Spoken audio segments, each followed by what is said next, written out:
Yeah, that moment when I knew I wanted to get into strength and conditioning, it was a manifestation of everything that I learned about myself after being hospitalized. You know, I knew that there were a lot of risks that I was gonna have to take. You know, one night, just it was snowing, everybody else was at a game. I needed clarity, so I went and ran, and just something for me, always working out at night has done that for me. This idea that everybody else is sleeping, you're in your own mind, you know, there's no distractions, and it kind of culminated in that moment. My whole view of what makes anybody a great coach is self-awareness, and that only comes through calamity, chaos, struggle, fear, trauma, loss. Boxing was that for me. It was an inescapable situation where it's you against yourself. You know, how do you deal with loss? There's nobody else to blame. Nobody. This is how we do it, do it. This is how a kingdom comes. This is how we get it done. This is how we do it, do it. This is how a kingdom comes. This is how we do it, do it. Weekend is gone. I'm far beyond my research. We took our surfboards down to the swell. One good, 7 waves in the deep sea. I'm free like a gypsy going wild.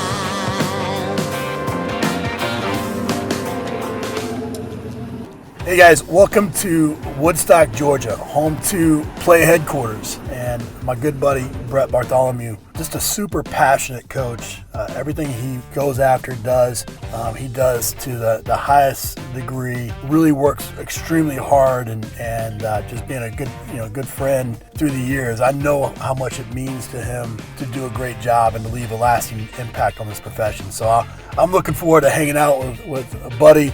But more importantly, sharing a great story with you guys today. Sit back and enjoy. What's up, man? Welcome to the shed. Good to see you, brother. Good to see you too. Thanks for making the time. Yeah, I'm looking forward to hanging out with you. Yeah, likewise. It's awesome, man. What all do you got in here? Yeah, good blend of things. So we got Samson half rack, Intech bar, Intech plates mixed in there, Intech dumbbells go up to about 110. We got the iron grip, fat dumbbells, power block, and all of them have their own story, which is interesting as well. Of course, your guys flooring, PLAE flooring. Got the good stuff. Got the turf. You know, just enough room on the turf side of it for a wood weight treadmill, but haven't gotten that yet. It hasn't come yet. It hasn't come yet. And then I'm always a big fan, especially the work I do with fighters or guys that, you know, banged up a little bit. The Versa Climber, you know, is always an awesome conditioning tool that we'll have and we'll integrate. Versa Pulley is something that I don't think gets enough credit for what it does, and that company does an awesome job. So we really try to maximize the space. I used to joke with interns that if you can't get somebody right with a 125-pound dumbbell, then you're probably not as good of a strength coach as you need to be. Great. What's the story with this flag here? So this flag was given to me by a Marine sniper. I worked with him for about 8 to 12 weeks, and he had an interesting story. He had been overseas and was now trying to get out and dealt with some serious post-traumatic stress syndrome. Trying to get a new job in security detail. That's about as much information as he could give me. Yeah, sure. But when he came back, he just dealt with a lot of stuff. He'd just kind of break down really into fits of rage due to some of the things that he saw and was going through, and it was a unique relationship. So he was training through a government service program that had funded his training, and he had kind of lost it on some folks, including myself at periods of time, and they were gonna kick him out of the program, and you know, we had convinced him, like, let him stay in a little longer. We felt like we were making progress, and we knew that training was the only stability he really had in his life. Right. So we ended up having some success with him, had a breakthrough, like he was really able to kind of find himself just through getting back into a consistent routine and everything with that. Well, when I was moving, he presented me with this flag, and he told me that it had been with him on over 10 deployments. It hung above a base over in Afghanistan, and one time the base was being attacked, and so big firefight between them and the Taliban. Taliban were actually trying to take the flag, burn it, all this stuff. Several of his buddies got shot and wounded during that.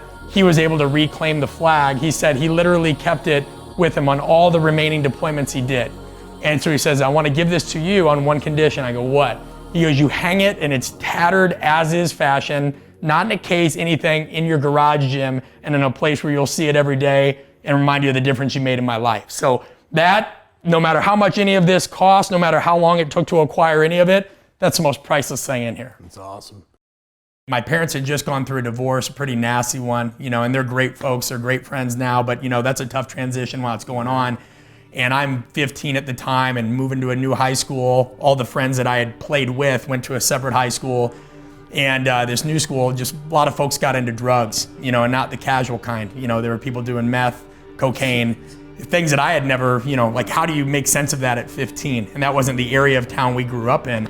So I just channeled a lot of this anxiety, a lot of this confusion, a lot of what eventually became depression. Because now you don't have, you're at home, you hear arguing, you go to school, and you don't identify with any of that anymore. So all I knew was training. And I read everything I could in all the wrong places, fitness magazines that told you to eat low fat, low carb, told you to work out more. And so next thing you know, I'm working out 3-4 times a day. It's a game to see how far I can push myself, and it eventually I collapsed one day while running around the school. Went and saw a doctor who told me heart, liver, kidney enzymes were failing, all these things were going wrong. I think my resting heart rate was 40 beats per minute, and I was put in an inpatient hospital. And daily you're dealing with psychiatrists, psychologists, dietitians, people that have a lot of subject and domain specific knowledge, but ironically enough didn't know a lot about us as people. They were so socially skewed at understanding what drove people. And that experience and being in that place for a year of my life where you couldn't even shower. I couldn't even shower for the first 2 weeks because they thought the initial shock of hot or cold would send me into cardiac arrest. My health had deteriorated so much. That was what got me interested in not only the training side, because I had to educate myself on the right way to train, which led to strength and conditioning, but knowing that I never wanted anybody I work with to feel like I did, where you didn't know the person, right? You can know everything you want about the process, but if you don't know the person, nothing's gonna manifest itself into something else. And I'll never forget when I left, we had a nurse that when everybody else was wishing me well, she looked at me, and I was 15 at the time, and she said, "You'll be back." And I remember looking her in the face and I said, "You're right, I will be back to speak to everybody someday that you're not able to help." Wow. And so when people ask why I got into the social side of things and why that's a foundational part of my research now, it's because I learned that it's the bedrock of everything else we do physically. And the steps in the journey have manifested itself in a lot of the same ways the misconceptions have. When people don't really know much about you or your work, they just think you pop on the scene and they don't know what it took to get there. My wife and I collectively have moved 17 times for the field. Two unpaid internships for me, a job promotion that moved us to Arizona, a unique opportunity that moved us to LA, some other things in between. And then being able to come, now to Atlanta and the Woodstock area, we finally found a place that fits with who we want to be, not only as professionals, but as people. And we know that this profession doesn't allow a whole lot of stability. So you have to create that for yourself, because nobody's going to create that for you. I mean, he's such a hard worker, and he just is always working on the next thing. And just when I think he's like, oh yeah, going to be happy with where he's at, it's like, nope, we're going to work on this. He doesn't stop, but it's awesome, and I love him for it. And he pushes me to be better too. So it's been awesome. It's been an exciting journey. Moving, a lot of people know in this industry, it comes along with the job, and so we kind of knew that when we were getting started that it was going to be a part of it, and so you just take it one step at a time and you figure things out. And I mean, Georgia is awesome. We love it here, and so we were excited to make that new start, and we've just kind of done that all the places that we've lived, and it's worked out with my job. I was able to work remotely, and so we've been really lucky and fortunate that it's worked out the way that it has, I think. Just look at his social media, or they see his products, they don't see what goes behind all of that and all the time and effort and back and forth that goes into putting those things together. Or like when he was writing his book, I'd be going to bed and he'd just be getting started with writing for the next few hours or something. So things like that, definitely. When she pushed me, she was a huge help, and I'd get really caught up because, as we talked about earlier, I didn't really have a full-blown mentor. So I'd try to answer every social media message, everything on Twitter, everything on Facebook, everything on Instagram, everything on email. And she was integral in me really creating professional boundaries, learning hey, I'm not gonna be able to answer all of these, and I've got to filter them and I've got to create limits, you know. And she was there when I said, well, like, it's tough. Like, I think we're gonna have to put, like, even situations where beyond a certain amount of time, like, people might have to pay for that time because it's time away from her. It's time away from us trying to have kids and create a family. And so I think without her, like, kind of seeing that and calling it to my attention, being like, you're getting consumed by this, I would have probably kept going down a path of no boundaries and probably burnout. I think whenever you're trying to start a movement, such as one I'm trying to start with the art of coaching and within strength and conditioning in general, you've got to live that yourself. And that's what's caused a lot of gray hairs in my beard. That's what's caused sometimes just arguments, even within the household of, you know, how do we balance this? How do we do this? Is this sustainable? So, you know me well. You know that a lot of the times of the year I'm coaching through the week. And then after that Friday session, I'm hopping on an airplane, speaking and doing clinics on the weekend. And people misperceive that as well. Like, people think that, oh, like if you're speaking, you're not coaching. And again, we think so binary. Speaking makes me a better coach and coaching makes me a better speaker. How does that not contribute to coach development? But just going from coaching to speaking to now being able to have to run back home and do programming before Monday's session, to just having to accommodate so many different things, that's what goes into being a true professional. That's what goes into trying to pioneer a belief that you believe in. You know, and you guys know this with what you do at PLAE. It's so much more than everybody sees. And people want to react to what they see out of jealousy, envy, and insecurity rather than to respond to what they want by living their values through their action. Coaches just haven't been taught that there is another way to do what we do and to do it at a higher level. And every day we're trying to push ourselves to do that. And we're looking for more good people that want to do the same. Yeah, so this is the part of the job that nobody ever really likes to talk about, but is home and hearth to really what you do, right? From the programming to the entrepreneurial stuff, making presentations, anything, all of it takes place in here. One reason this is special for me, besides the fact that I've never had an organized space to work out of. When I wrote the book, we had this cramped little closet and papers everywhere, but gives you a little bit more room to think. But more importantly, everything here has a purpose, because what got me into strength and conditioning was my early struggles and things that I went through. So to that theme, you know, this is what we call the resilience wall. All of these athletes here are not just people that I've worked with, but people that went through tremendous challenges in their own life, whether it's, you know, different things with mental health, substance abuse, seemingly career-ending injuries, stuff. And the reason I have these things is because one day Liz and I really want to tell our kids that it takes more than talent to do what you want to do in life.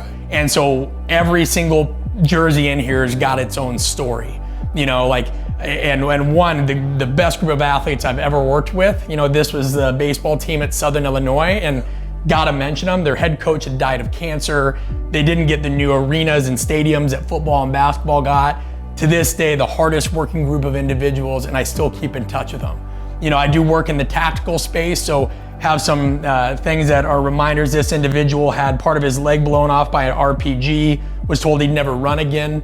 And I know you probably can't read it, but we were able to get him to run through a combination of just good, no nonsense strength and conditioning, and also integration with a really smart medical staff. So that flag was given to me by a colonel and former Green Beret, and we got a boxing glove down there by Freddie Roach. You know, to me, Freddie Roach has always been like the consummate coach, right? Simple, nothing fancy, just somebody that really developed a unique technique, but his relationship with his fighters and the nuances of boiling things down to the simplest things of what they did and how they could leverage them inspires the heck out of me. The point is everything in here reminds me of some part of my path or the struggle it took to get there. You know, there's a picture on the wall that's front and center in my desk that we talked about earlier that is a reminder of what went through my head when I got out of the hospital, when I decided to sacrifice, you know, certain things to become a strength coach. And I just want that stuff around me all the time. I never want to get comfortable. I don't think anything good comes from comfort. And this room is a reminder of that and where we want to go with everything. Man, what an awesome day. Yeah. Appreciate you, man. Appreciate Thanks so you. much for having me out. Just appreciate everything you do and how you do it, man. You fostered it. Thanks for everything you've taught me along the way. Thanks, brother. Yeah, take care. Every time I hang out with Brett Bartholomew, you know, I always walk away a better strength coach, a better man, just a great friend that challenges me in so many ways. I mean, he's a guy that matches my intensity for doing a great job. He matches the passion of trying to leave a lasting impact in this profession. And And more importantly, he's a guy that's trying to do it the right way by making sure that he keeps his family and everything first. And so, I mean, Brett's just a phenomenal guy. I'm so glad we got a chance to hang out with him, and appreciate him and Liz opening their doors to us and sharing a little bit of their story with you guys. If you like these episodes, please like, share, subscribe. Just continues to help us highlight the great people like Brett that we have in the profession. Make sure you check back for the next episode of Beyond the Chalk. I'll never be perfect. I almost killed myself trying to be perfect once. I learned that lesson, but they'll say that I brought it and that I was honest, and that whether they agreed with me at the time or not, I did my best to help other people, even if it meant me getting blackballed in certain scenarios, even if it meant, you know, me facing friction in certain scenarios because I'm young or because of any other number of factors, that I never stopped. So I think if you're relentless, you're honest, and you're helpful, I think that over the long term, things will work out in your favor. And it's a good feeling because that energy compels you to be those things over the long term anyway.